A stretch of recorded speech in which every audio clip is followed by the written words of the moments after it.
3 дня назад улицу Циолковского всю раздолбали.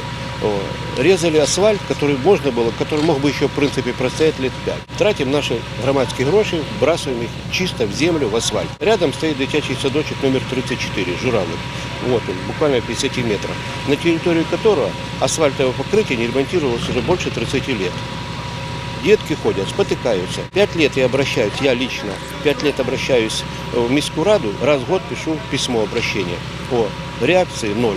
Асфальт зрізається там, де є порушення. Ніколи ми рівний асфальт не зрізаємо. Відбувається поточний ямковий ремонт по вулицям Полтави. В даний момент проводиться ремонт на вулиці Циолковського.